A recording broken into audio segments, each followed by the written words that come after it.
Okay. All right. Oh, I smell it. I smell it. It's the corn dogs. Oh, my goodness. They're lurking out there, people. They're lurking. 3, 2, 1. Yo, what's going on, Arkansas Razorback fans, SEC fans everywhere? Welcome to the one and only Pig Trail Network YouTube channel. It is LSU Hate Week. Rejoice. Rejoice. It's so nice. So nice and warm and fuzzy in here.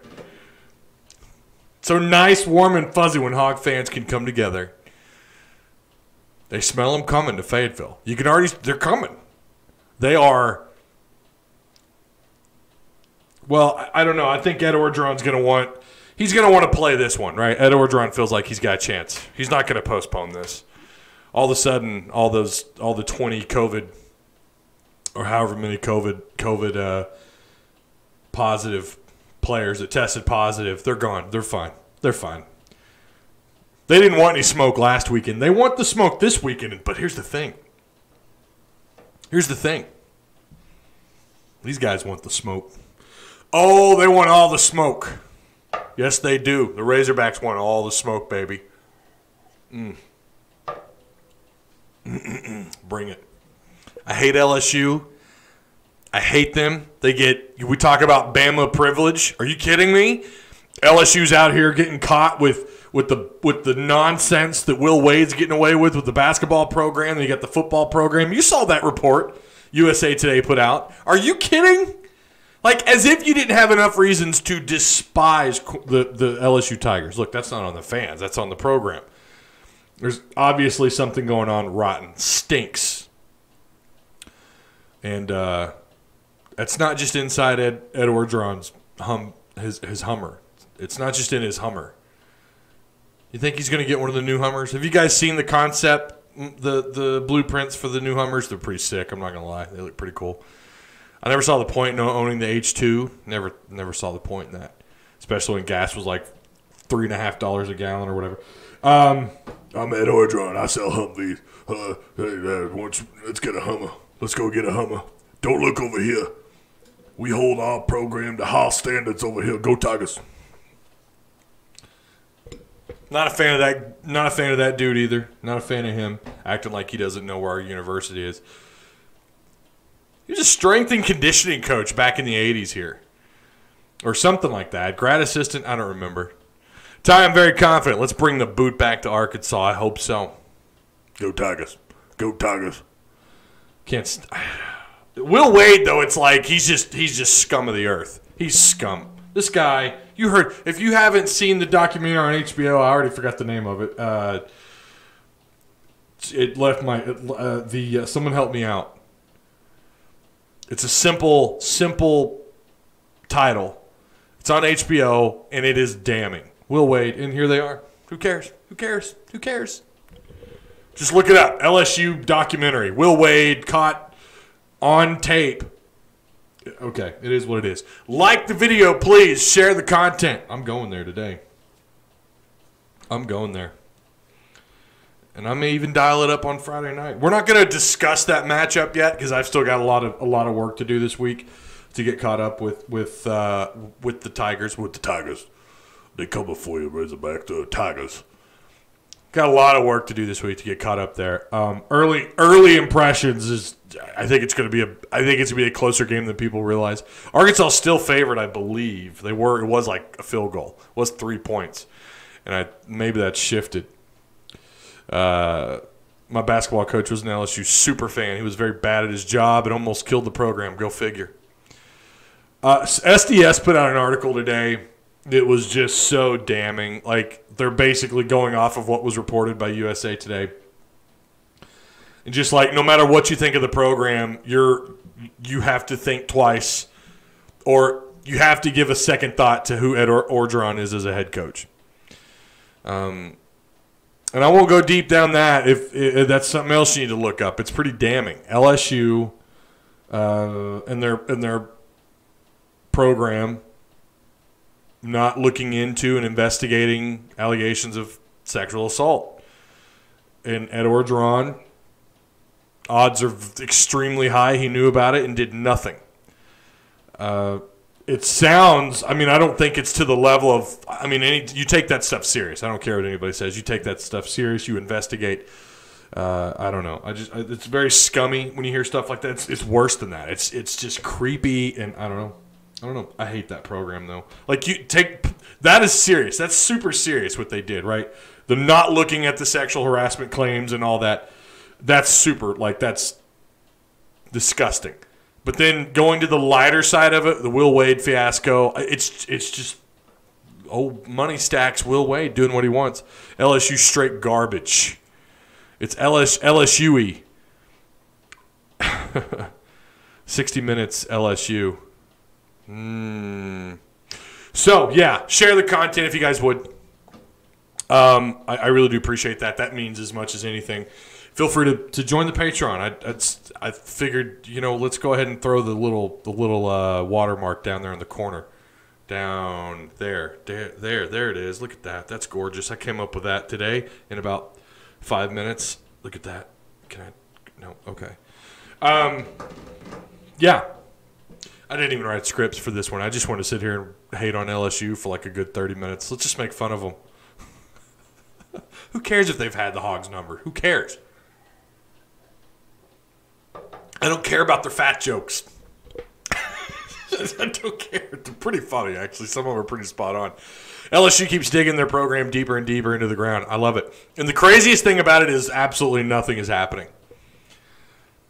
And I'm not even confident that if the SEC, or excuse me, the NCAA were to just come in all heroic, like, oh, we've got you, Will Wade. We've got you, LSU football program. You didn't do anything about those allegations, the sexual harassment allegations, and you didn't do this and that. We're going to hit you with like a 2-game suspension. That year when you won the championship, we're going to let you keep the championship, but we're going to say you lost a couple of games. Like, I could see some stupid-ass move like that. That's what I could see them doing. I have no faith in the NCAA whatsoever, and I don't know why anybody does. And it's hard, too, as far as the sexual, not harassment, the allegations that were levied against LSU are super duper serious. I don't know how. I'm not sure how they should. Is it a criminal? Like, I mean, obviously it's criminal. You need to look at. They even had another player who was, I guess his girlfriend was on the tennis team, and he was smacking her. I mean, that's what's being alleged, and there are multiple reports of it. And nothing was happening to these guys. I don't understand how this is how this can happen at a major program. And either you had internal investigation or you didn't. One way or another, nothing happened with these players. And there's some big names on that list. It's just LSU-y. Someone said it's LSU-y in the chat, and that's exactly what it is. I got some notes here. Talking about Devion Warren. Devion Warren, we'll skip over to some, for Arkansas fans, some not-so-great news. If you haven't heard, maybe you've been off social media today. I get it. Not everybody eats, breathes, and sleeps Arkansas athletics on social media. Not everybody's on social media. But I completely understand. I wish I could do that sometimes. A lot of the time. It's so toxic. It's awful. Facebook seems to, it's not as bad. You've always got those buttholes, right? You've always got buttholes and people with their wild conspiracy theories on Facebook, but it's not as bad as Twitter. Twitter's a dumpster fire. But Devion Warren out for the year, and I gotta say that is a big blow to this offense. He's the guy, when they get in tempo, when they get in rhythm, if it's not Treylon or if it's not Burks, Treylon Smith or Burks, if it's not hitting one of the tight ends for 7-8 yards down the field when they're going high tempo, it's doing something with Devion Warren involved. And he's last I remember, he was your fastest player on the team. I think between him and Ladarius Bishop and Burks is fast for being 6'3", 233 pounds or whatever. I don't know what his 40 is, but he's an FON freak of nature. But Devion Warren not being out there is a huge loss, and another reason is not only just not having his speed out on the field. Almost said floor. I'm so ready for basketball. It's coming up, you guys. It's coming up. I can't wait. I hope we have a full season. My God.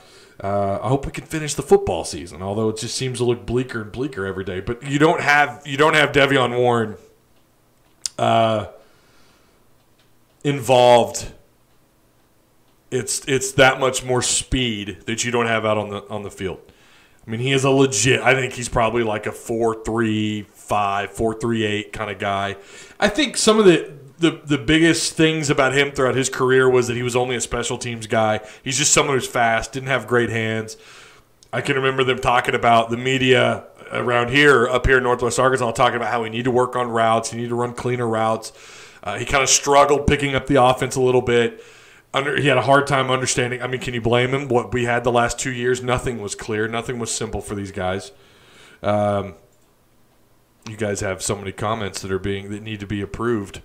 Devion Warren not being out there is a huge loss. And, again, I don't think I hold his time here before 2020 against him. I think he was really starting to come into his own. I hope he comes back. I'm sure that he will. I mean, I'm sure that he does. I don't know why he wouldn't. He was on the rise. He was having a hell of a year. At times, he was probably the best receiver, or in terms of production, on the field. You don't have that now. And now the question is, can Knox step up into his role? And the thing is, he won't, because that's not what he is. He's not a speedster. He's not a 4.3, 4.4 receiver that can run the slot, that can work at the boundary, that can work anywhere. He is a straight-up possession wideout. Little bit of, I still think raw talent-wise, he's a very talented receiver, but for whatever reason, I don't know why, he is so drastically underperformed what everybody thought he was going to do this year. He takes to Twitter today, and I think he said something to the extent of, it's time to step up. Where was that, several weeks ago when Burks was banged up, wasn't able to play, and you're having to rely on, not that there's anything wrong with that, Woods has been spectacular. I mean, it's like everyone else has stepped up to the plate except for Knox, and I cannot for the life of me figure out why that is. Again, he turned out production last year somehow as a receiver. I can remember him making some fantastic catches last year that were like, wow, that looks like a junior or senior out there, adjusting to the ball in midair. Looked like he had a decent vertical leap for someone his size. Long arms, big hands, is able to go up and grab the football. He's dropping balls this year. He's having a hard time seeing the field. You're going to need him to step up, but it would be nice if you had someone else that was speedy and athletic and knew the offense and would be someone you could rely on to help out when your offense is in, when they're kind of in a lull. Because what did I tell you guys? They're not at their best when they're slowing down. Of course, Florida, when they slowed down, those were their worst drives. The offense wasn't the problem. I'm not saying that. I had people bitching at me Saturday night in my comment section that, the offense can't play defense. Well, no kidding. But a team like Florida, you can't all of a sudden slow down, right? You can't all of a sudden pump the brakes. And Devion Warren, again, is that guy, like, he kept the defense off balance. How do you defend him? He's coming out of motion. He's coming back behind the quarterback. You snap the ball. He's got that speed and the momentum, and now you're just able to hit him on a wheel or whatever. He's got the momentum. As soon as you snap the ball, he's your guy. Boom. Next play, whatever it is, a draw, screen, whatever you want to do, slant to Burks. But you don't have that now. You don't have that. Knox isn't going to fill that void. That's not the kind of receiver Knox is. Not to say that you can't maybe use him to some extent to that capacity on those kind of plays. Little smoke screens out to the wide out and I think too, the other thing that Trey Knox does actually bring to the table is I liked his effort last year when he was blocking downfield. There were times last year him and Burks were making at least an effort to block downfield. I think he'll bring that. Devion Warren's not, he's a typical speedy wideout, not a lot of strength. But Knox, they're going to have to utilize Knox's strength. He's a mismatch problem. His size, again, his athleticism. I cannot for the life of me figure out why this guy has struggled so much this year. I don't know. But he is a big part of this week. I would suggest we got to see a little bit of TJ Hammonds actually get some positive yardage. Maybe you could plug TJ into that spot. I don't know. I mean, he can catch a football. The guy can catch a football. He's quick. He's shifty. He's shiftier than Devion Warren. He's not as fast. North-south speed. He's not as fast. He's not got that special teams. Well, I say that. I don't know. Who knows what? Maybe they put him in place of Warren. I don't know. But you're going to have to find somebody who brings that element of their game to the offense. And that's hard. That is hard to do. That's very hard. It's challenging. I'm so looking forward to hoops, and finally, for a reason other than football being ass, we have Turner. He might get some play time. You're right. Turner was a 4-star prospect. I don't know why he struggled to make the. I'm with Nash redshirting, or not redshirting, sitting the year out. He redshirted last year. With him out, with Knox underperforming, with Coley and Jackson out again, I'm really surprised Nash hasn't been. Has he been on the field? I've not seen him on the field this year.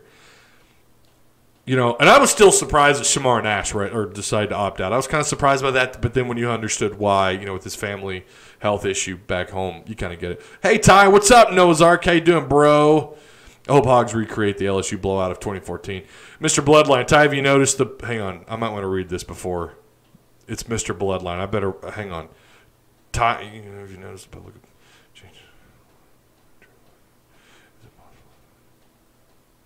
okay, all right, I read it. I proofread your comment. Ty, have you noticed the public opinion changing on how a lot of people wanting Traylon Smith as RB1? Is it possible that Smith is just perhaps a better fit in this offense than Boyd? Someone brought this up on Twitter, and I think they hit the nail on the head. Rakeem Boyd has not really looked himself outside of one game this year. There's something that we're not being told. I think, didn't he have, was it shoulder surgery before the year? He had some kind of surgery. I don't know what the issue is. He's had one game where he was clearly the better back that game. That game, he was the better back than Traylon. And that's it. Traylon has been the guy ever. Before that, he's had better moments, and after that, he's had better moments. I can't for the life of me. Rakeem Boyd, it's different than the Knox situation where Knox just hasn't. Knox has been nowhere to be found. But Rakeem Boyd, it's like he's out there. He's playing. He's getting the carries, but it's just not the same as last year. And you've got most of your starters back from a year ago on the offensive line. I still think the offensive line run blocking up until a couple of weeks ago was atrocious. They're clearly getting in rhythm there in the run game. I think right now, Traylon, and I said this in the postgame, he's clearly running back. He's RB1 now. He is RB1. Boyd has not shown to the fans, to the staff, and to me that he could consistently carry the ball and pick up what he did a year ago. You think about last year. I mean, you had a true freshman up front, a walk-on. Like, you had a makeshift offensive line, and Rakeem Boyd was killing it. Averaged north of 6 yards a carry in SEC play against some of the best run defenses, and he was trashing folks. This year, and he was doing that without a passing threat. I mean, it was astounding what he was able to do. It was astounding. It was kind of like during the Brett Bielema years when Alex Collins and Jonathan Williams were stepping through when the quarterback situation was still kind of, I mean, it wasn't being figured out. The passing game wasn't there, so you had to rely heavily on that power run. Arkansas doesn't have a power run game, really. I mean, when everything's out of shotgun, and now you've got to rely on timing, and you're undersized up front. There's no talent up front. They don't have that. They don't have that to rely on. And maybe that is the other part of it. Rakeem Boyd somehow fit in what Chad Morris was trying to do last year. That's the only thing that you could say on the field that was actually working was Rakeem Boyd. I don't know. I know one thing. He doesn't look like he has the same burst. He made one good play against, when he scored. When he scored in the, I forgot what quarter that was, but he got the ball. The surprise, the interior offensive line was completely clogged up, no lanes, and he bumps outside. And it clearly was not by design. He bumps outside, and he's able to scoot in, and that was like a hint of, oh, there he is. He's going to come back, and he's going to ball out. and just really didn't happen for other reasons than just him not getting an opportunity or whatever. But Treylon is the guy in this offense right now. Boyd is going to have to earn that trust back, and I think he's capable of doing it. I mean, there's no doubt he's talented enough. He's talented enough. Is it an injury thing? Is it an injury thing? I don't know. Oh, I've got a treat for the LSU fans, too, by the way. Oh, there you go. There you go, LSU fans. I don't want to forget about you guys. It's the floating corn dog. Oh, no. LSU fans are throwing corn dogs at me. Oh, God, watch out. Oh, God.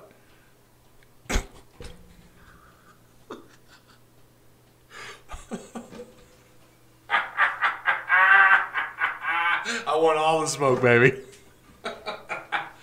Oh, my goodness. I did. Oh, there it is again. Oh, it keeps coming up. Oh, God, someone help me. Corn dogs. LSU fans. They're in chat. Watch out. They're tossing the corn dogs. My hatred runs deep, man. I'm going to tell you something. When I was a kid and we went down to Little Rock to we went down to Little Rock to watch Arkansas play LSU. It was not either one of the Miracle on Markhams.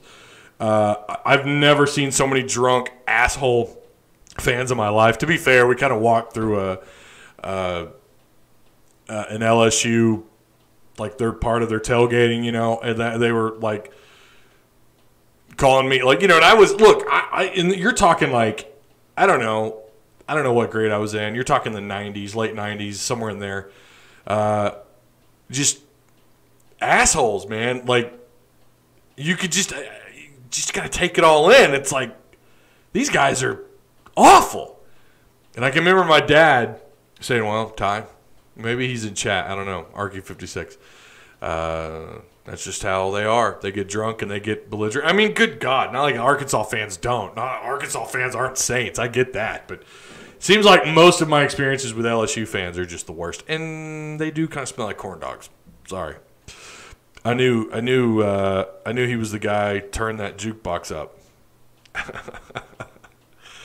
Doop. Let me scroll up here. Yo, what's up, Ty? Kelly Marie, how you doing? Hi. How confident are you that we take the boot back? I'm feeling pretty good. I mean, they may not win. I don't know. It's LSU Arkansas. God only knows. When the team, it seems like the team who's favored going into the game, you know, on years where they seem to be on equal ground, and clearly Arkansas and LSU seem to be on equal ground, right? LSU is just not good. Their defense is atrocious. They're bad on defense. They're very bad on defense. They can move the ball on offense. Of course, their quarterback is out. I feel comfortable about that. You know, you're going to have to deal with a secondary that can disguise its coverage. Odom, not super aggressive. He'll bring 3 or 4 every down, usually 3. He'll back everybody off on coverage. LSU might rely on their run game. That is a little worrisome, not going to lie. Woohoo, it's Kelly Marie, says Bamsy. What's up? Mr. Bloodline, ouch. I don't know what ASMR is. Big Trail. I don't know. Ty, I called it. Oh, here we go, Tanya. What'd you call? Called it at the beginning of the year. The boot is coming back to Arkansas. Do you remember me calling it? Tanya, I seem to remember a couple of things that you had called, and I think I do remember you talking about the boot coming back to Faithtown. I think you're probably right. Let the record show. Kelly said Treylon RB1 early in the season. But to be fair, at that point in time, Kelly, we knew that something was up with Boyd, but eventually he would come back and be the guy. And we saw that in a game, and it felt like, okay, he's back. King Boyd is back, and then he's not. I wonder how he responds. That's the question I have. Does he respond to him getting just ousted? Not ousted, I guess, but getting outperformed at his position? How does he respond? I hope it's a hell of a lot better than Knox has responded this year. I'll tell you that much. Smith is shiftier. And our run blocking is garbage. Thank you, John. Got to make those quick cuts and squirt through the gaps, skirt outside. And they have struggled getting outside. But John's right. He's smaller. He's shiftier. He's got a little bit more speed. He doesn't have the burst, like that strength. Is LSU getting any sanctions? Mean Wade hasn't yet under all that crap. Your guess is as good as mine. I have no idea. You did call me crazy. I had faith in Pittman, unlike a lot of people. I called you crazy. I don't remember calling anybody crazy. I don't do that here. I don't sling mud. Unless you're slinging mud at me, then I probably slung mud back. I had some faith in Pittman. I just figured LSU would still be really, really good. I think tight ends might get used more. Do you think tight ends might get used more? They have been used some, just eager to see more of them. Kern's my boy, y'all. I mean, he's been the guy, like for check down throws between the tight ends, he's been the guy. I think he's a pretty decent blocker most of the time, not all the time. He's a little bit bigger, he's thicker, but he's not as quick. Hudson Henry's quicker. I hope they get the tight ends involved. Should be inserting it into a fish. Is there something I don't know about them Cajuns? I don't know. Never thought I'd see Ty act this childish. Trip, you've missed some shows apparently, my man. You have missed some shows. I'm just – oh, there it is again. God, they're throwing the corn dogs.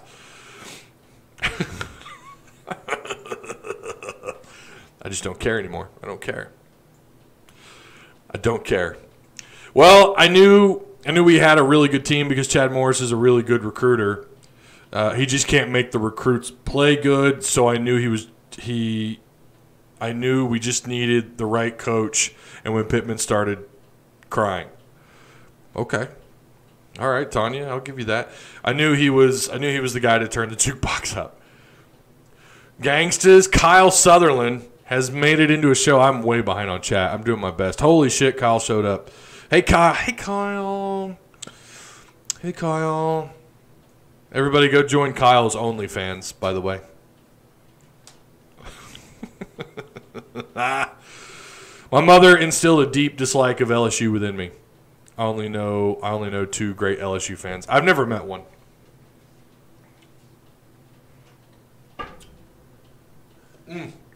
There was a teacher I had at Ramey Junior High that was a diehard Cubs fan and a diehard Tigers fan. She went to school down there. She was from Chicago. She's from Chicago. She had that accent.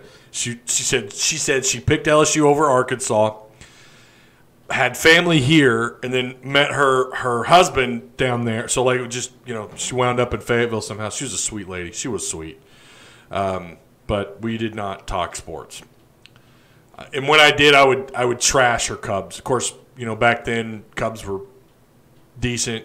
Cardinals were okay, but I mean, you're talking Mark McGuire, Sammy Sosa. She was a sweet teacher. She's about the only decent LSU fan I've ever known, I'll be honest. Burks need to have more than 3 touches this week. I agree with that. Pig Trail, we started out as a 1.5-point favorites, but now we're 1-point underdogs. Did it go down? Okay. That's about to be proven wrong. I'm sorry, I'm taking Hogs all day long. Ty, is Coach Pittman's loyalty to his special teams coach going to create problems for him later down the road when fans want him gone? How do you see that playing out? You saw where the Tennessee staff was refusing to take pay cuts, and Jim Chaney's name I think was one of those mentioned. He might hit the road. I don't know. I know he's offense coordinator, but you've seen how that's played out.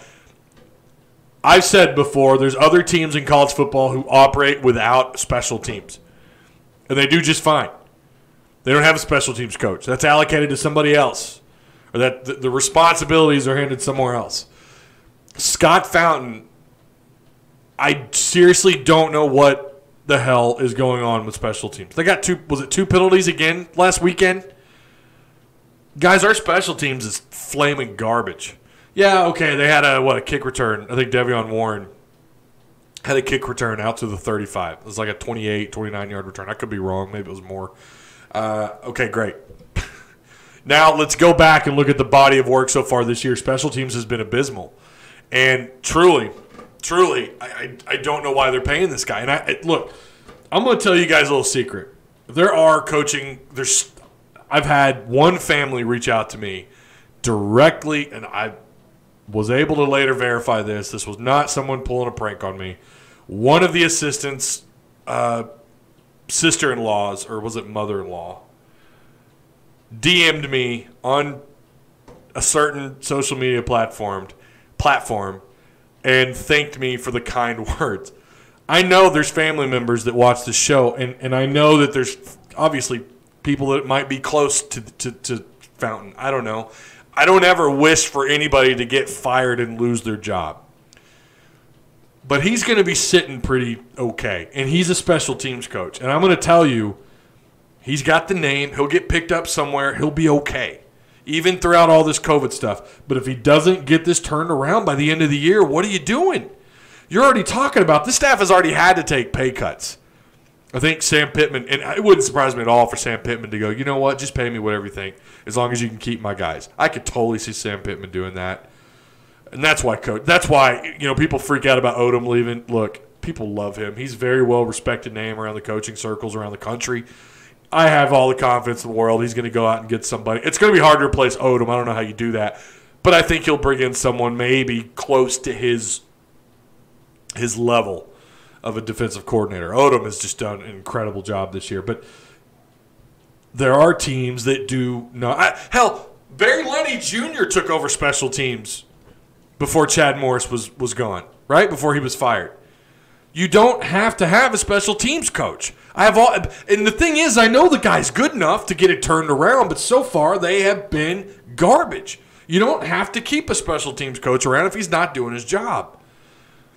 I've had my job called out before. I know what it's like. I have. I know what it's like. It's rough. Hell, I've lost a job before. I used to work in marketing. I'm not going to say what company. Some of you know. I used to work in marketing. That position got cut, and other people right in front of me were like, yeah, it's not a needed position. It sucks. I'm not going to have the kind of turnaround that Fountain's going to have, though. I mean, he's going to be fine. I think if this doesn't, and again, they could get it corrected. You've got 3 games to get something straightened out just to get them playing normal. Hell, that's all you got to do. That's all you got to do. Just survive the last 3 games on special teams without any major mistakes. No more penalties. No more kicking the ball out of bounds. Better coverage downfield. Punt coverage hasn't been terrible. Maybe one game you punt behind the 15 or punt behind the 20 more than once. We had a kick last week go back behind the 20 on punt. Hey, great. You still had a kick go out of bounds. You're still getting penalized on kick return. They were getting penalized earlier in the year on special teams. And people are going to say, I've already had it. Ty, you're being too hard on Scott, on Coach Fountain. No, I'm not. No, I'm not. They have been. I mean, you could go back to the Auburn game and say, well, had things gone better on special teams, maybe they had a shot at winning that ball game. Had they not had the penalties on 4th down, had they not made those mistakes. And if we should have seen it, I guess, as of more to come. And there's still mistakes being made. They're gonna have to make a change. If it doesn't get corrected, I think he's a great special teams coach. I do. What he did at Auburn and Georgia and previous jobs, he is a hell of a coach. I just think for whatever reason it is not working out in Fayetteville. Maybe he doesn't have the personnel. That is a good argument.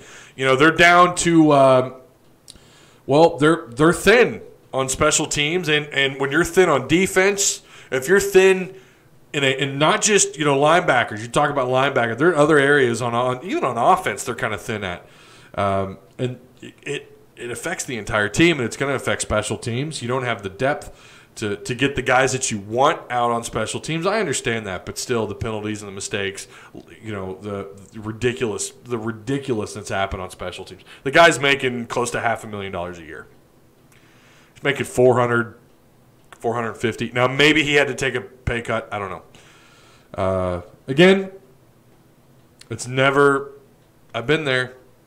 He's going to be okay compared to those of us. So I don't know how it plays out. I have no idea.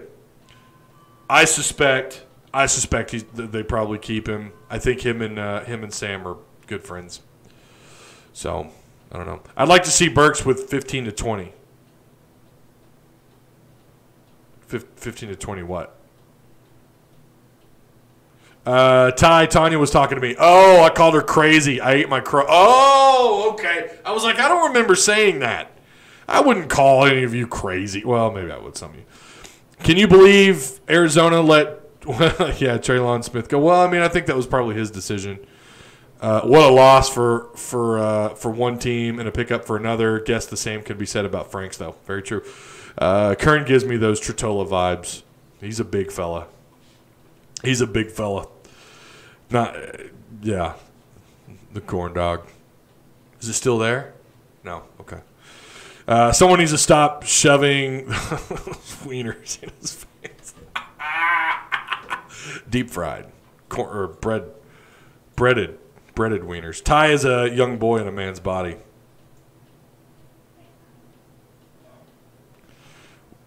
I'm digging Kern.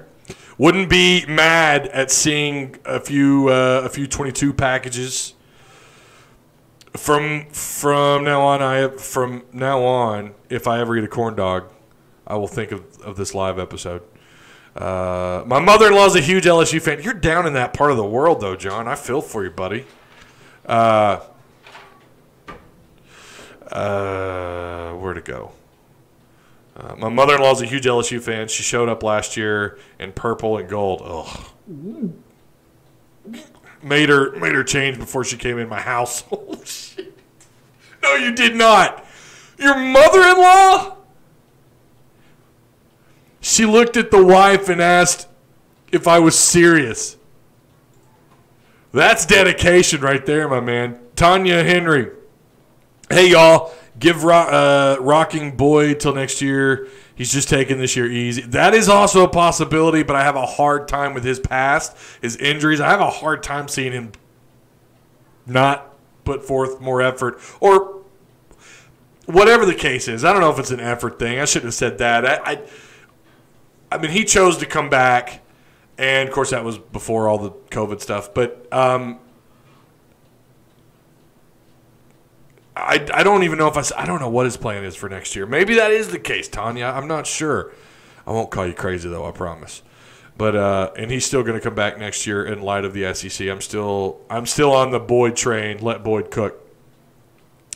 Fire special teams coach, take that salary and give it to Odom, and that was another point I was going to make. You could reallocate those funds. No, sorry, Ty, I was talking to someone else. Okay. Was it this game that he was running for a touchdown and called it way back? I don't know. That sounds like a mother-in-law. Who do you think will get the start at quarterback next year after Felipe Franks leaves? The dreaded $1 million question. We know that KJ is clearly the guy. I mean, according to the stat, according to Kendall Briles, he has more faith in KJ at the moment. But what?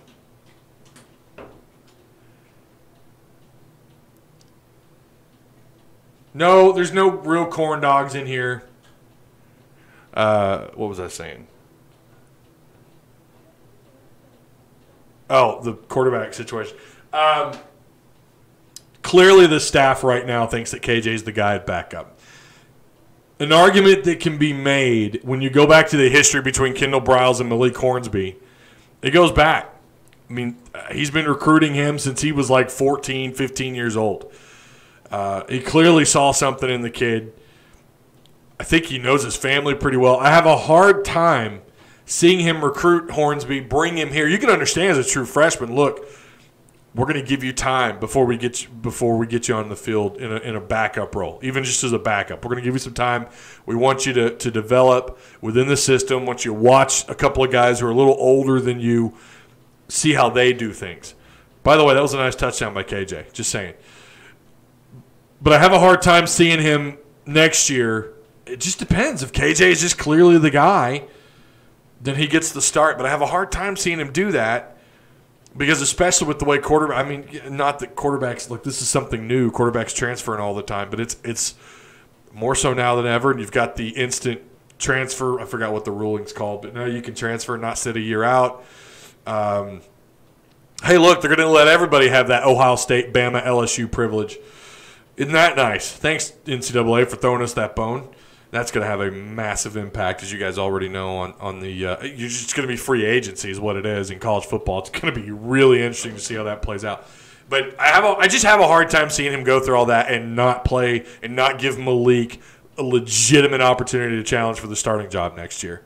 And that's how this is going to go down. It's going to go down as a quarterback battle between the two of them, and then whoever loses might stick it out for most of the year next year unless the starter just is clearly the better player, and then the backup's probably going to transfer. That's how I see that playing out, and it could very well be Malik transferring. It could be KJ. I don't know. I know that right now the staff is more confident in KJ Jefferson, although we have seen Malik come out over KJ. I love Malik's speed. I told you guys when he committed, I was so big on signing him. Very exciting player to watch. Faster than KJ, but he's not, KJ is more of a bulldozer kind of quarterback. He's going to be tough to, when you're talking about those third and short, fourth and goal line gives or plays in between the guard and the tackle, it's nice to have someone of KJ Jefferson's size and strength to be able to push the pile a little bit and maybe get in between a tackle and push the pile and get whatever it is, a first down or a touchdown. That's what KJ offers. Where is he in the arm department? One of the things I said last year that I was a little skeptical of. He wasn't really putting the ball where it needed to be for the receiver to make a play on it. He was overthrowing guys and even sometimes underthrowing guys. But you know what? We haven't really seen a lot of KJ this year throwing the ball. I have no idea. I don't think anybody knows. I think everyone's excited about Malik Hornsby. He's the new product on the shelf. He was a 4-star. They know he's fast. That's what they love about him. They don't know the ins and outs. They don't know, all the details right now to Malik Hornsby's game. Maybe he's a terrific runner, but is an awful passer. It's nothing new that a big-time dual-threat 4-star quarterback doesn't pan out. That happens all the time. Every year it happens where a kid just doesn't pan out, based on his rating, 4 or 5 stars. So I think everyone needs to chill and just let the process happen. I don't care which one starts. Whoever wins ball games. That's all I'm ever for. Whoever wins, puts up numbers, doesn't make a lot of mistakes, does something close to what Felipe Franks does when he's back in the pocket for the most part. That's what I want. I think that's what we should all want. And when people pick teams, I've seen people, it's Malik Hornsby all the way. I'm Team Malik. I don't understand that. I don't get that. I'm for whoever wins a damn ball game. Whoever looks best back in the pocket. Whoever doesn't panic and turn the ball over. That's who I'm for. I don't care if that's KJ or if it's Malik. And right now, again, the staff is confident, more confident in KJ than they are Malik. Now, maybe Malik gets the opportunity next week. I don't know. And I think he's certainly talented enough that he will challenge for that spot. Him and Catalan were people. When I watched film, I had an exclusive video on Catalan when he committed or signed. I can't remember if it was a commitment video or I think it was a commitment video, telling everyone like this guy's big time. And I felt the same way about Malik, not just because of the star power, but because of what other recruiting analysts were saying, because of what just what I was seeing on film or on video. Hornsby's special. But there's so much more than that. There's so much more than just having raw talent. Someone asked in chat, why did Catalan redshirt a year ago? Well, why is Malik Hornsby redshirting this year? They're not ready. Staff isn't confident yet. Say what you want about last year's staff. I get it. I always feel like I have to defend, the staff, but in those instances. But I think redshirting Catalan was the right move a year ago. And guess what? He's a redshirt freshman. Hopefully you have him for 3 more years. Keep in mind, he can come back. He has to come back next year, but he can leave for the pros after next year because it's only 3 years on campus. Not 3 years starting or 3 years playing. It's 3 years on campus. If you come out as a redshirt sophomore, you've never played a down of football in your life or at the Division I or at that level, and you go out and you play a hell of a season and you're fantastic and you've got all of this hype, you can go pro. So Catalan could be gone after next year. And the way he's playing this year, that could be the case. But, back to the quarterbacks, I think it's anybody's guess. Nobody knows for a fact who's going to be the guy next year. Anybody says that, they're full of shit. I'm sorry. You're full of shit if you think, oh, I know for a fact it's going to be Malik Hornsby. You don't know that. I'd like to think there's the opportunity and the possibility that could be the what happens. KJ, I'd love to see more of these two guys. I wish Arkansas was in a position where they're just blowing people out and you could see those guys go out there and play. I really wish, but that's just not how it is. And that's one of the disadvantages of being a team that's constantly rebuilding. You know, you're not in those situations where you could sub guys out unless you're getting absolutely thumped, which, you know, we did see KJ. I guess there is that. I guess there is that side of it of not being good. And not that they're bad this year, not that they're not good this year, but yeah, I don't know. We'll have to wait and see on the quarterback situation. Tell LSU to please remove the janitor's utility belt cap and range slicker hanging from the boot before bringing it to the sideline.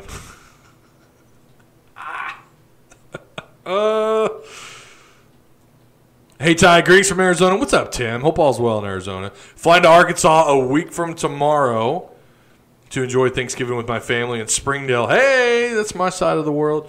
Going to the Catfish Hole, I guess my side of town, I should say, or my side of Northwest Arkansas. Going to the Catfish Hole to meet Coach Sam Pittman on Tuesday. Hey, man. Awesome, Tim. I was going to say, if you get the mic, tell him Ty from Pig Trail Network says hi. Because he has no idea who I am.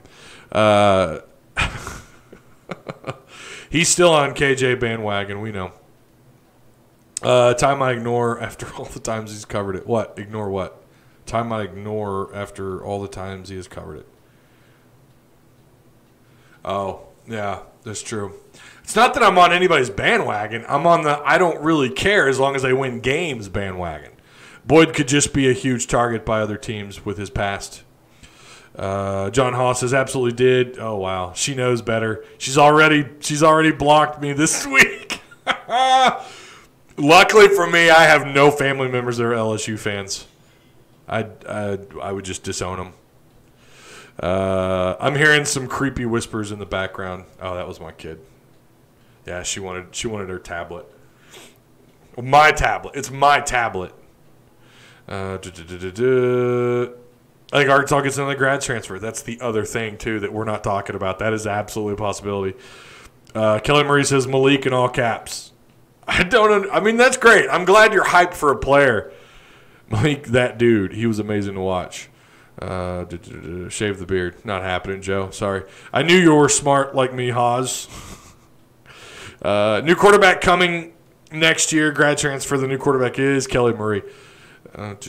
Scroll down. I think we'll bring in a quarterback transfer. Someone with experience in transfer market will be wide open this year. And that is also something to consider, the quarterback transfer market. Malik Hornsby said that he wants to win a chip with us when he committed. Oh, well. Did he? Uh-oh.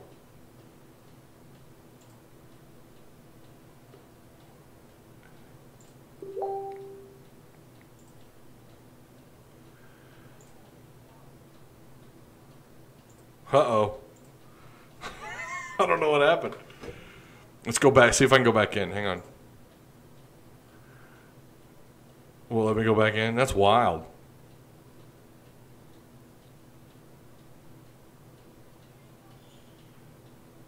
There it is.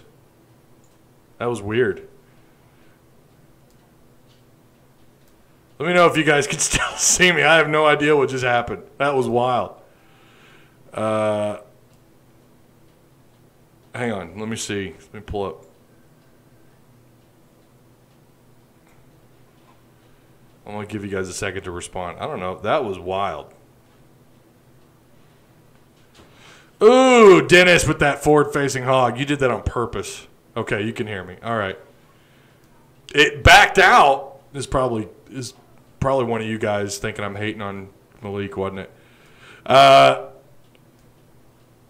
Get that forward-facing hog out of here, Dennis Starkweather.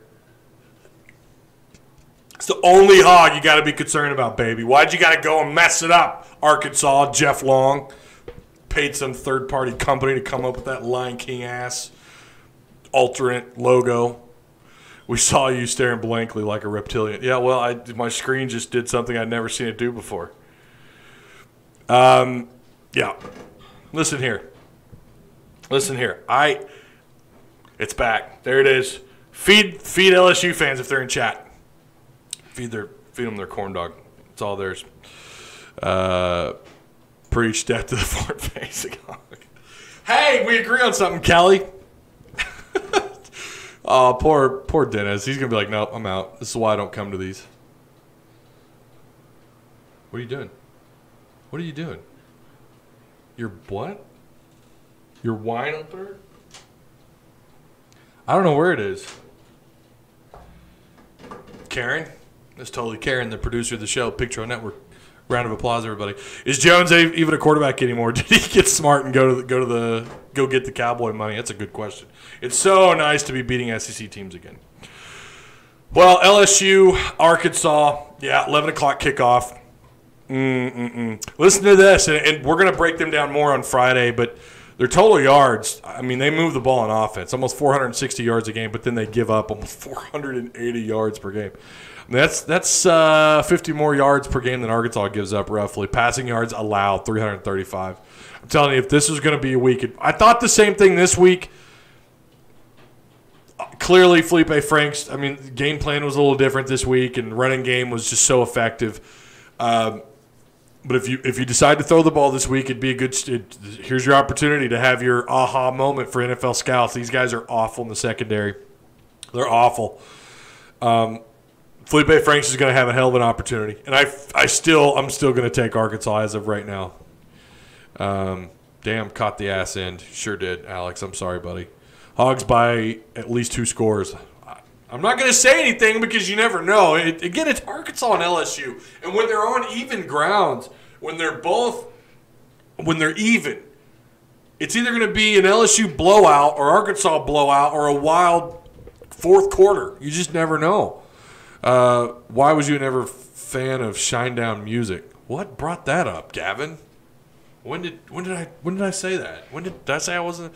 I'm not a big fan of Shinedown. I'm just, I like the guitar player Tremonti. I mean, he's awesome. Regardless of season record, should Franks be comeback player of the year? That's a really good question. I have not given that enough thought. I don't know. Do not know. God, Gavin asked me that twice. He really wants to know why I'm not a fan of Shine. Just never was a big Shinedown guy.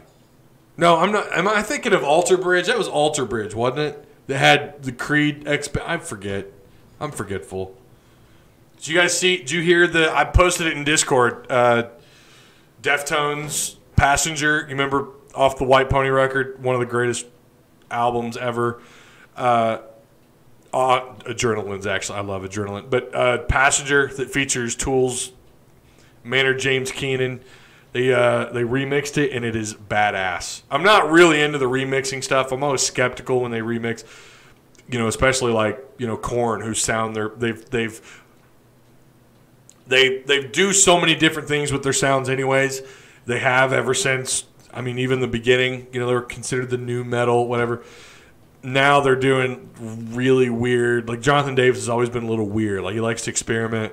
Never been a big fan of that, and that's one of the reasons why I quit listening to Korn. I don't think they've made a good record in years, even with Head back, Brian Head Welch back with the band. I'm still not really a big fan. But this stuff the Deftones are doing is really awesome. I'm just gonna say you need to check it out. It's not metal. It's like I don't know how to. Not techno, not dubstep, but it's just really cool. It just sounds awesome. Am I wrong about Felipe Franks having another year of eligibility because he does? Yeah, he has another year. Ty, better question, why would anyone be a Shinedown fan? Hot take, Felipe passes for more yards than any game this season. That LSU defense is flaming garbage. I am not going to disagree with that. Put big old surprise eyes in the front-facing hog. Facing hog and kick it out of Fayetteville. Zach Myers plays guitar for Shinedown. Okay, so it's Alter Bridge then that has the ex Creed guys, right? when they kick Scott Stapp out. All right. Where are we at here? Let's check time. We're at an hour. Look at that. And they covered Simple Man. Oh, they did, and I hated it. I remember that. I freaking hated it. I hated the cover. That guy's voice just, I didn't like it with Simple Man. I'm sorry, Gavin. I know you're a fan. I get it. I have some bands I'm sure you despise, but oh my God, I hated that song so much. I'm not going to go down that road, man. Just not a fan at all. Don't get me wrong. I would take them over like Nickelback or Creed any day of the week. No one should ever cover Lynyrd Skynyrd. I agree with that. Even Pittman hates the forward-facing hog. Pittman doesn't like it. Chuck Barrett doesn't like it. Nobody likes it except for like the fringe people. I think these are the people that they like to be edgy. Oh, look at the forward-facing hog. It's so cool. I just can't get into it.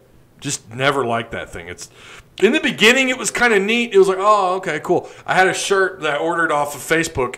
It was a hog, and the way it was presented was the old school hog. I have this shirt still. It was the old school hog, and down the middle is also a St. Louis Cardinal logo. I was all over that, right? Maybe you guys saw it on Facebook advertised. I order it. It's the forward-facing hog, and at the time I was like, oh, whatever, I'll wear it, And over time, I just hated it even more. And then someone pointed out, oh, my God, it looks like the Lion King warthog from Lion King. And now that's all I see, and I hate it. I hate it. Kill it with fire. Shinedown is better than front-facing hog.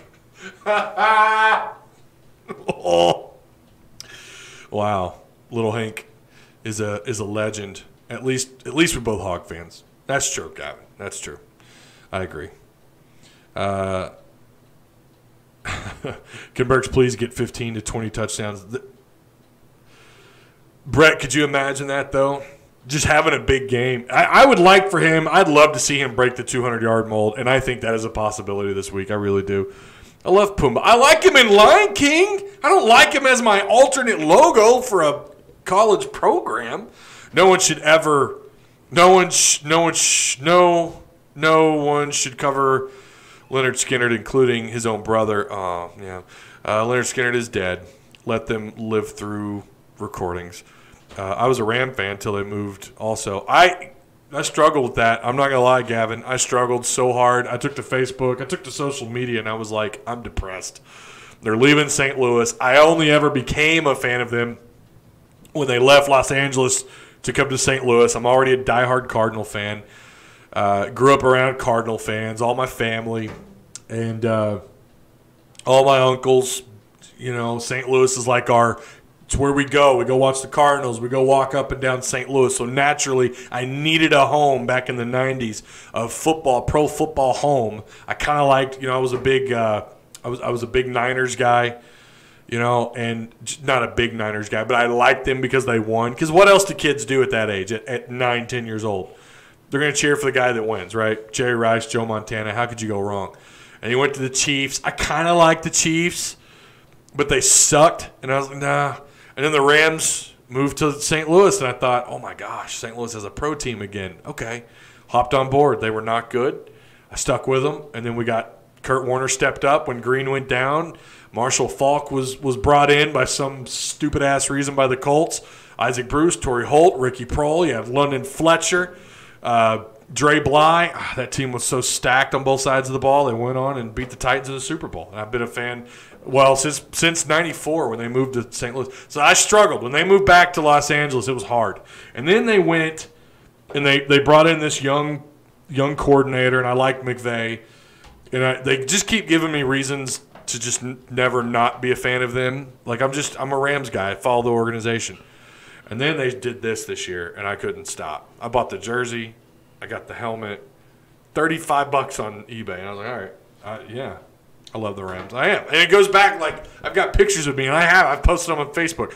There's a picture of me in 1997 in a Ram jersey for my school picture at Ramey Junior High. And I'm like, I can't leave that behind. I can't just up and quit. I'm just going to follow them out west, all the way out to the left coast, out to where the commies live. You put Lance to sleep. There's not a lot to talk about after that LSU bashing. I'm sorry, Kelly. I was 10 in 1995, so you know who I was watching. Only 15 likes. It is what it is. Let's scroll up here. Someone had a question I wanted to answer. Where did it go? Well, I can't find it. Someone had a really good question. I wanted to answer it. Well, I'll say this. Someone asked about, regardless of season, should Franks come back next year? That's what it was. No.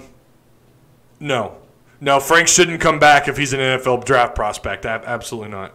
No, because he's injury prone. He's already taken some hits this year. I don't think that Franks should come back if he's projected somewhere between the 5th and maybe 3rd round, which is where I think he'll probably wind up. Who knows? I mean, I heard someone compared him to Ryan Mallett with legs. I think that he is, and I've kind of gone with that. He's got the arm strength, the confidence in his arm. He's got the build. He is mobile out of the pocket. When he's 100%, when his feet are 100%, he can make plays out of the pocket. We've seen him off balance make incredible throws downfield. He has such confidence in his arms. He's got confidence in both of his arms.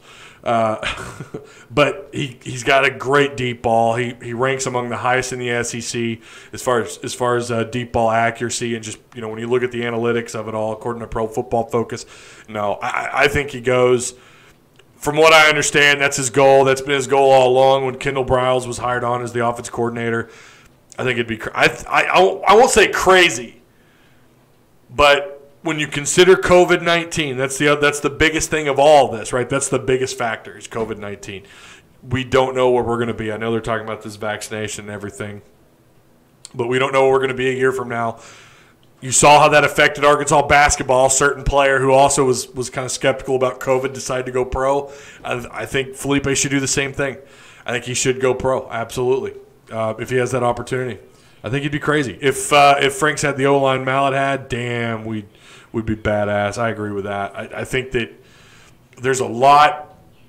You're risking a lot coming back already as it is.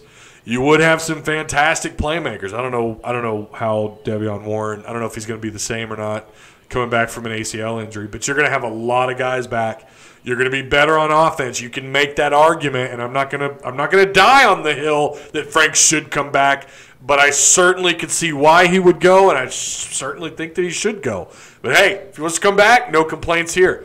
He could probably up his draft stock. He really could, especially in a year where you're dealing with possibly, well, we know for a fact 2 other quarterbacks are they're gone, and they're going to be this year, and we'll have to wait and see what happens with that. So there's that argument. There's the argument that Franks probably should wait. He'll be the guy next year, right? Year 2 in this offense.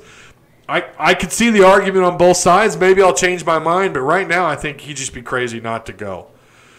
Based on the kind of year he's having. I mean, his pass completion percentage is up. His quarterback rating is really high. Again, he passes the smell test. He passes the vision test. You watch his film. They're already talking about him. All the talking heads like talking about Felipe Franks.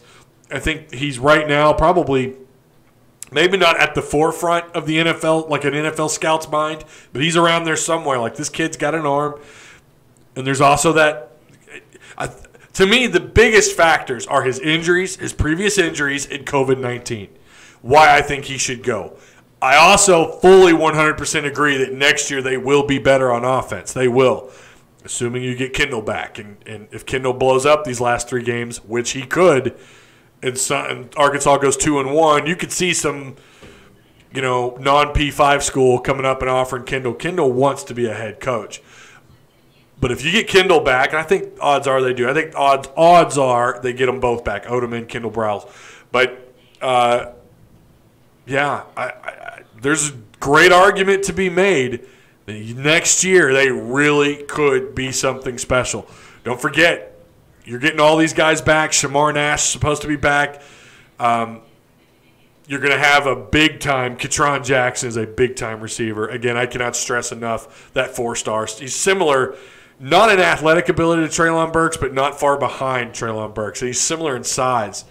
A little shorter, a little less weight on him, a little less weight on his bones, but in terms of frame, you could absolutely stock some meat on that kid's shoulders and in his belly and in his arms. Ketron Jackson special. You're going to have A.J. Green. I posted a Twitter video of him That kid is special. You're going to have him back there. I think he comes in. Traylon's probably going to be your guy. Look at how good of a year he's having. Your offensive line's going to be better. God, the more I'm talking, the more I'm convinced maybe he should come back. I'm talking myself into maybe he'd be crazy not to. A.J. Green, to me, is good enough that he could come in and have an impact. Not an impact, but at least be in rotation year one. He's quick. Go watch that Twitter video if you haven't already. When he hits the outside edge, he's gone. I can't remember. A friend of mine said he reminds me of Felix a little bit. He's good frame. He's going to tack some weight on. Great burst. I mean, it's almost like you mix Rakeem Boyd in with Traylon Smith and a little bit more height. He's special. He's going to be the highest rated running back you've had on campus in a little while. You're going to have some – who knows about Knox? I think most people would guess he's going to transfer. But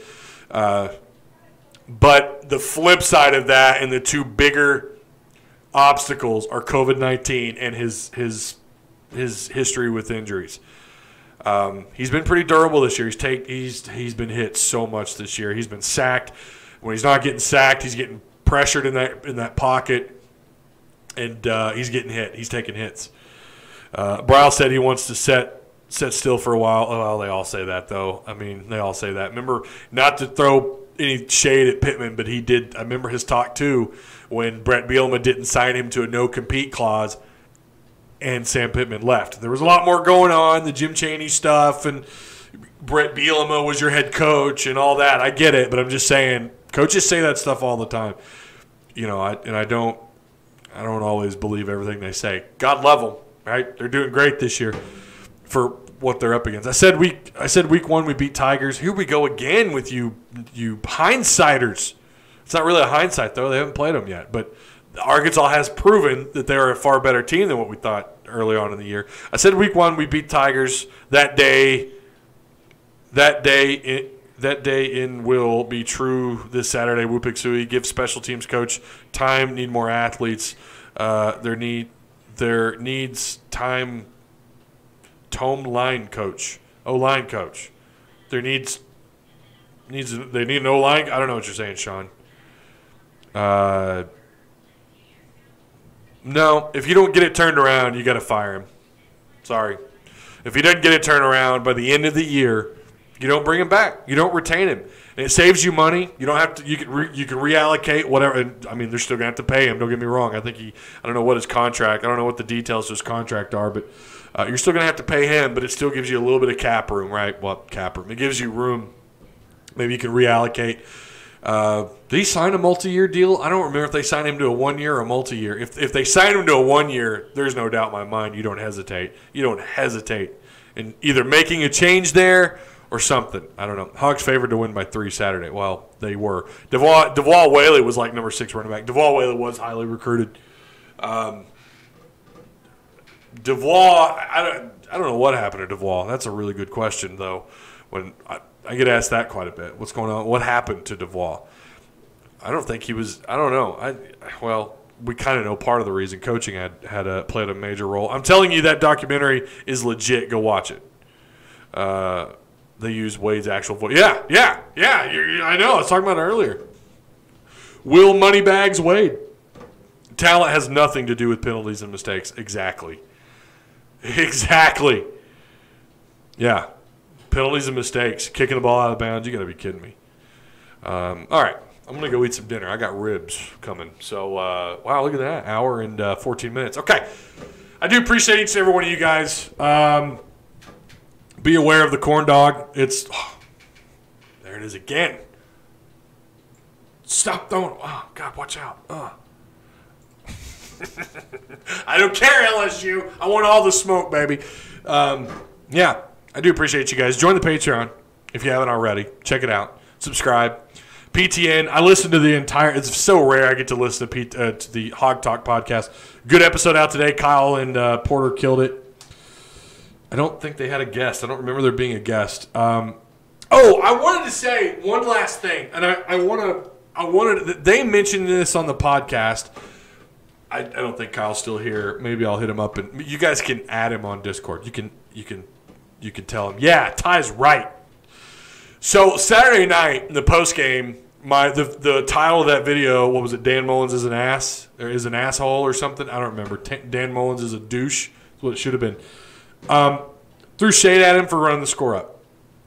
Now, hey, we don't always agree. Hog Talk guys don't always agree, right? Nothing wrong with that. That's great. You know, it's a little diversity of thought on the podcast. You need it.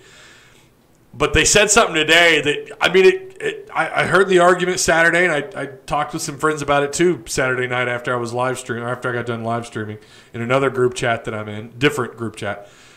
And the same argument was kind of put forward that, well, Ty, in this day and age of college football, especially with this tight race that you have, obviously between Florida and what looks like will be A&M for a playoff spot, you gotta do things like that. You gotta put up as many points on the board as humanly possible. And what I told the Hog Talk guys in chat today was, and I think that this is, I don't know, maybe you guys disagree, putting up 30-plus points with your, I don't care if it's your second or third string quarterback. I don't care if it's your, I mean, it's worse with your starter. I don't care. When you have a 28, 30, whatever the lead was, and you're still trying to throw the ball downfield and adding points and absolutely demoralizing a team. Arkansas's defense was terrible that day. Okay? Not, hey, look, they got to deal with it. They're men. Guys, toughen up. But that you're not going to get style points from the playoff committee for beating the living hell out of a bad defense, out of an unranked football team. You're not going to get style points for that. The playoff committee doesn't go back and look, well, USC beat, I don't know, name a random bad Pac-12 team. They beat Colorado, hasn't been great, although I think they're undefeated this year. But they beat, I got a better one. Ohio State beats Penn State 55-10. We got to put them in the playoffs. It's not how that works.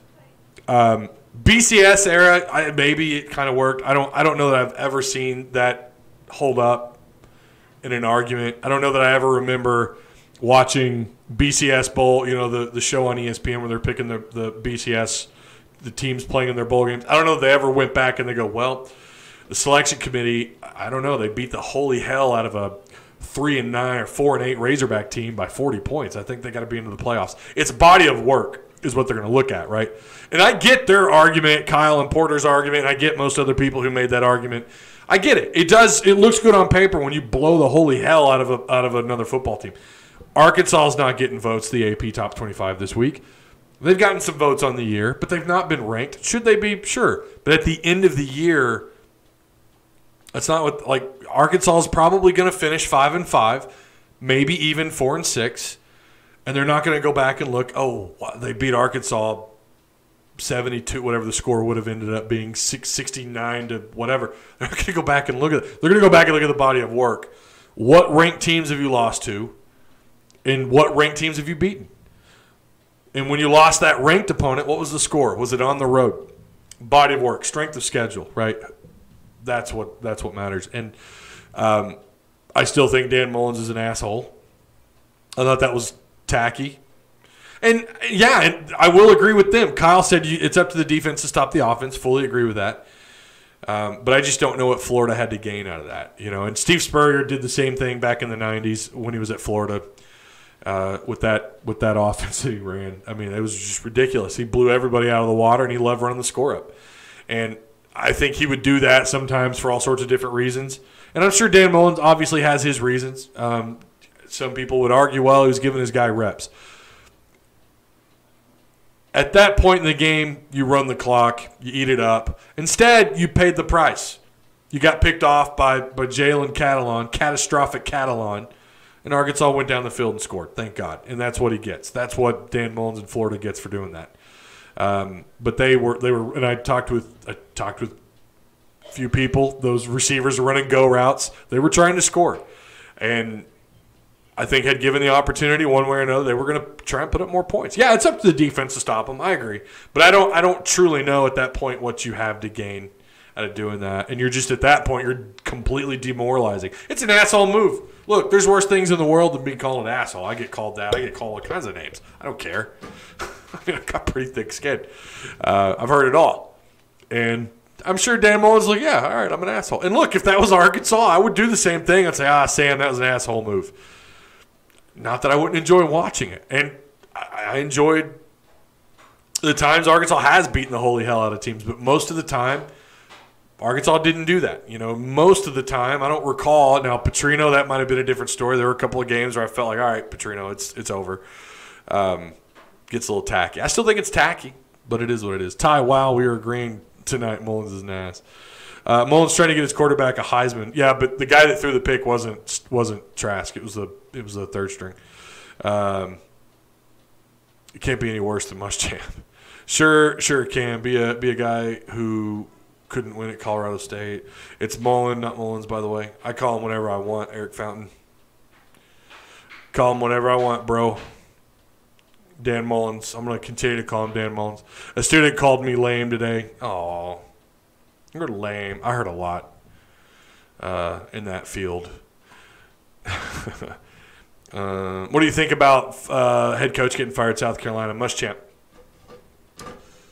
Saw it coming. I just didn't think it would come this early. I kind of thought they'd wait till the end of the year, especially considering COVID-19 and kind of some of the stuff they were dealing with. I know they kind of switched some things around on offense. I wasn't shocked. I was a little surprised they waited until – I was surprised that they didn't wait until the end of the year, but they went a head start. Maybe they're going to go after Hugh Freeze. Can you believe Hugh Freeze coming back to the SEC? Oh, my goodness. Take it easy, brother. Who needs to take it easy? Heard his buyout was nasty. Yeah, it was. I think he's getting paid. He's still getting paid. Is Florida still paying him? In South Carolina, he's going to make like north of $15 million a year to not do anything. I mean, at that point, you can take any job you want. Sup, Ty, another Vietnam check-in. Hey, Matthew, how you doing, man? Yeah, I know his name's Dan Mullins. I love calling him Dan Mullins. I just say Dan Mullins. I love it when I get corrected in chat for what I say, because then I can point out that I enjoy saying that. Hugh Freeze making Liberty good. They are very good. They're very good at Liberty. So, anyways, that's the last thing I wanted to say. I felt like it was tacky to rack up those points. South Carolina pulling in Arkansas and paying two coaches not to work. Shameful is what it is. But you could blame the AD and the people that make those calls, but that's how that coaching marketplace works. You got to be competitive in what you pay, and when you've got these other coaches that make this ridiculous amount of money, and they want these coaches feel like they ought to be close to that, and their agents are out there doing everything they can to get them paid, get them a decent paycheck. That's how that marketplace works with these free agent head coaches. These current head coaches. They want that money, y'all. And, it's unfortunate in South Carolina. The good news is South Carolina is in a comfortable place where they could probably bring in the right guy. Hugh Freeze, we know what kind of a recruiter he was. Cha-ching, dollar bills, y'all. But I don't think he'd need to do that in South Carolina. The Carolinas are a great place to recruit. There's Steve Spurrier was able to have some success recruiting there. Muschamp had some success. So Hugh Freeze could go in there, and if he can manage to recruit without cheating, I couldn't imagine. I don't call him Mullen either. I call him Cousin Eddie. I have heard that. I have heard that he's called Cousin Eddie. Is Ole Miss happy with Lane Kiffin? I don't know. I think they are. I think first year they're going to give him a pass no matter what. Everyone thought we crapped the bed when we didn't get Leach or Kiffin. If I was a Carolina fan, I'd be asking for Napier. Yeah, Napier's been great, man. Why not Napier? I know he's not that super sexy name out there, but I'd be okay with Napier. What he's done is pretty good. Dollar bills, y'all. A lot happier than Mississippi State is with Leach, says Sean. You're on the money with that, Sean. You're on the money, bro. Bro-tato. This has got to be the latest I've ever. Is this the latest I've ever streamed? It kind of feels like it. We're coming up on an hour and a half, and I told you I was done. Here comes the money. Here comes the money. Money, dollar. Is that a Jay-Z Big Pimpin'. Remember that? All right. That's a great song. What was that, 99, 98? Jay-Z was awesome back in the day. I'm just going to say that. Okay, we are now officially going to end this. I'm going to go eat my ribs. You guys have a good night. It's a late time to be eating dinner, but this is what we've come to. Check out all the links down below. Check out the Hog Talk. It was a really good episode. Porter and Kyle just crushed it today. Go check that out. If you haven't already, tap the subscribe button, like the video, all that good stuff. And, yeah, if you want to become a member of this right here, PT and Patreon, you can do that for a minimum of $4 a month. If you don't want to do that, there's a PayPal link provided for you down below. Watch South Carolina get a load of new talent. I could see that happening. I just got here. Can you start over? You can watch from the beginning. Watch out for the corn dogs, though. Watch out for the corn dogs. They're coming. All right? We will see you guys on Friday. I'm not even going to sit here and tell you that I'm going to try and make a video for the LSU game. I'm not going to say that. Even though I probably am going to try and get a video. I'm not. We'll just stop there. Tell the kiddo I said hi. I will do that, Miss Mays. I will absolutely do that. I'll see you guys in Discord. If you're not in our Discord, come check it out. Come join. It's always fun, especially on game days. Basketball season, it is a riot in there. So, yeah, have a good week. I will see you guys later on in the week. Woo Pig Suey.